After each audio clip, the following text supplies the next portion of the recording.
We've made videos about the cheapest Apple ecosystem, and we've made videos about the most expensive Apple ecosystem. But what I want to do today, with all of these new products coming onto the market in the next couple of weeks, I really want to dig into what is the actual best value ecosystem that we could get. It's easy to go low and it's easy to go high, but when we're talking value for dollar, we have to dig just a little bit deeper. So what do I think is the best bang for your buck set of Apple tech that you can buy? Let's find out.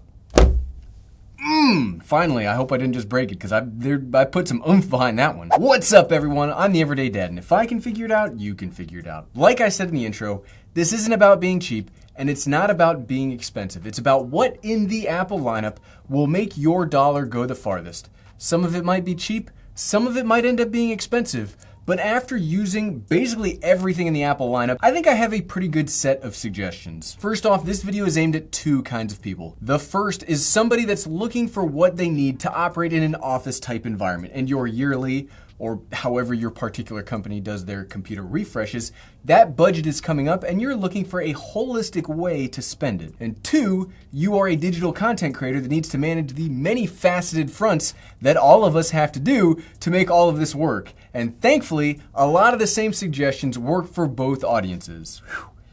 It's almost a good thing I don't need to make like 8 videos about this. Gamers, devs, programmers, others, you can still watch this and hopefully pick up a thing or two, because the best part about a lot of this Apple tech is it's so versatile and can fit almost any situation, except VR gaming and a lot of the AAA gaming.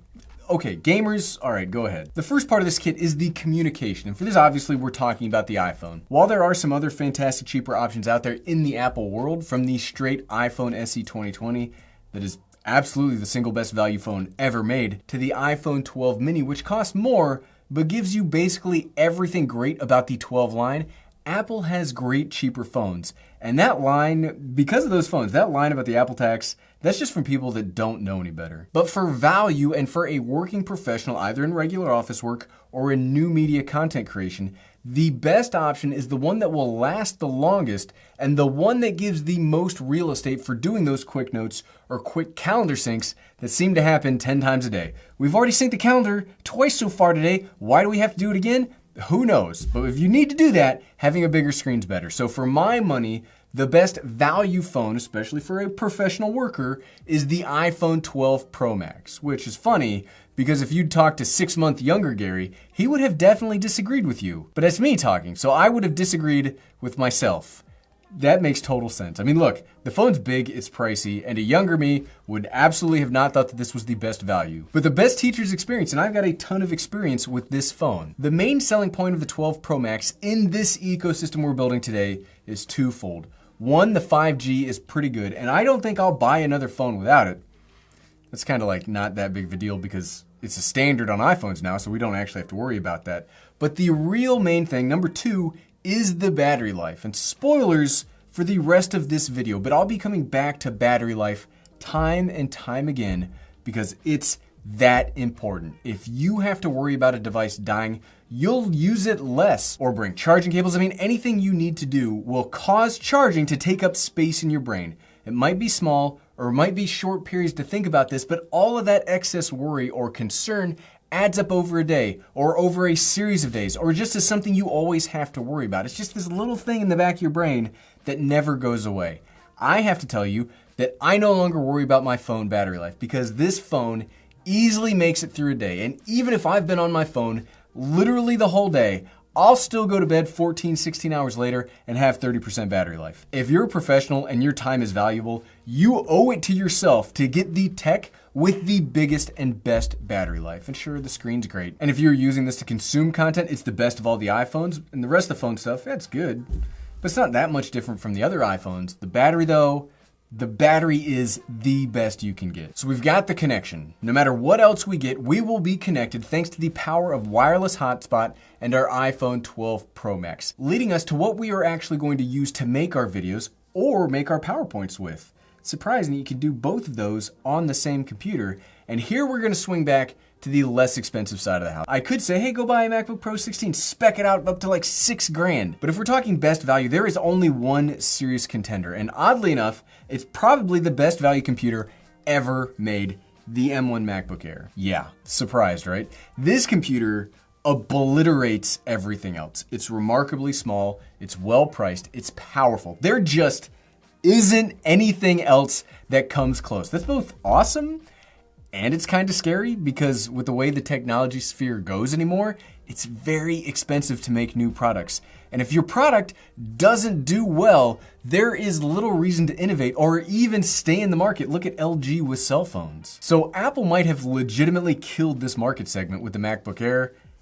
It's that good. It's that good. Very specific spec layout. I think the base model is incredible. That's the one that I owned. Plus you can get these refurbished, making it an even better deal than the best deal on the internet. How does that even work? Is that allowed by mathematics? If you do need a little more oomph, I definitely get the 16 gigabyte of unified memory upgrade and probably go for the 1 terabyte solid state drive. I know I'm in the minority here, but I personally think that 1 terabyte is the smallest amount that somebody should get if they are going to be creating content or if you are a working professional. Yes, I get it. Cloud storage is everywhere and maybe I'm old-fashioned. I get a lot of angry comments saying that 1 terabyte's too much. I'm telling you, fam, I do both. I'm an office worker and I'm a YouTuber. 1 terabyte is just about right. Plus, another main benefit of the MacBook Air, much like the iPhone 12 Pro Max, is the battery life. Yes, the MacBook Pro 13 does have a little bit better life, but it's not that big of a difference. 20 versus 18 it's not worth arguing about. Both are about as good as you are going to get. Okay, we've got the connection, we've got the computer. That's really, honestly, that's about all you really need. And heck, if you are a TikTok creator, we probably could have just stopped at the phone. And if we're being frank with each other, if it wasn't for work and it wasn't for making videos, I'd probably only own a phone anymore. Wait, no, that's not true. Gary, you play like 80 hours of WoW Classic a week. Not having a computer is not really feasible. And you know what? I made that number up off the top of my head, and I'm not actually gonna go back and check if that number is accurate, because I don't really want to know. Hopefully the everyday wife, she's out with her friends right now, and hopefully she doesn't watch this after the fact. Okay, the next thing I would add to this most useful of all ecosystems is the AirPods Pro. These are kind of classified as an accessory because of how separate they are from the rest of the lineup, because by themselves they don't really do anything. Well, I guess that's not true, because I guess they do have some really awesome noise cancellation abilities by themselves. But either way, if you are working on video conferencing because you've been working from home in a dank basement for the past year and have forgotten what human contact in the workplace is, and are slowly turning more and more feral as the days go on, or you edit video, having a comfortable noise-canceling pair of headphones makes both of those infinitely easier. And of all the headphones in Apple's lineup, the AirPods Pro are my favorite. I've got the regular AirPods, and I've got those crazy expensive AirPods Max, but when it comes right down to it, you need what works, what takes up no room, and what has completely decent battery life. And once you've checked all of those little boxes off of a list, it makes the AirPods Pro. Plus, if it's not just that, and you really need to tie this all together because you do have several meetings a day, and you need to keep track of your notifications without having your eyes glued to your phone, I've got to give a recommendation for the Apple Watch Series 6 or the Apple Watch SE. Here, I say buy the level of specific features you want because from a usability standpoint, the difference between the two models, it's not really there. The price isn't that different between them, so it might just be worth getting the 6 to get the 6 and have everything in the Apple Watch lineup.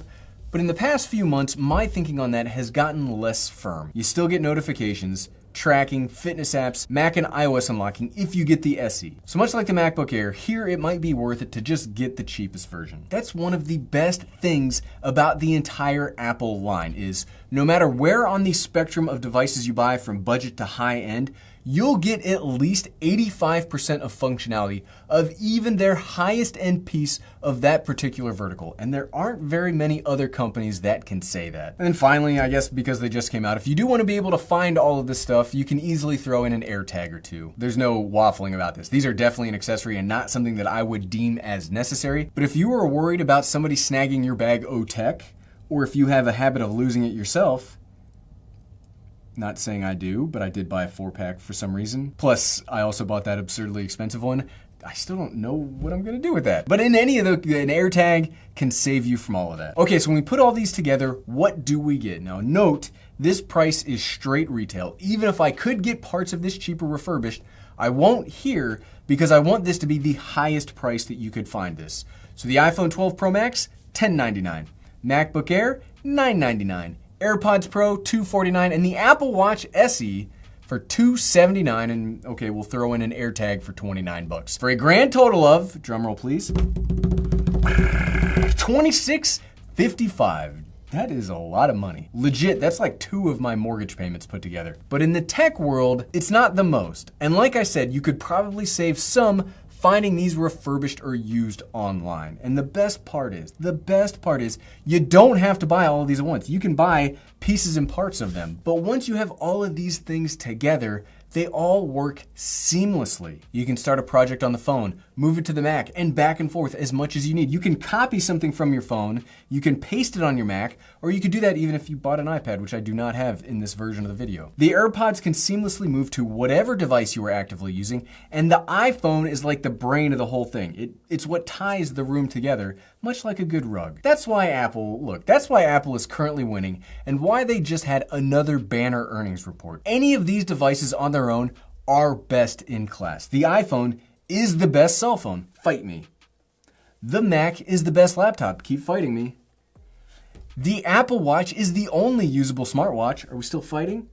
And the AirTags, well, you can buy a $350 version for some reason. Okay, you win that round. Each of these is absolutely fantastic, and I would recommend every single one of these things individually, but when you put them together, they easily become better than the sum of their parts. If you are an online content creator, an office worker needing productivity tools, or I don't know, people do other things, I don't understand how people could do things other than those 2 specific things. Apple probably exists in a way for you too. This is, hands down, the best ecosystem that I can recommend if you are looking to get into it. And if you like this video, and you're curious about the best productivity accessories for that MacBook Air you're probably thinking about getting right now, good news!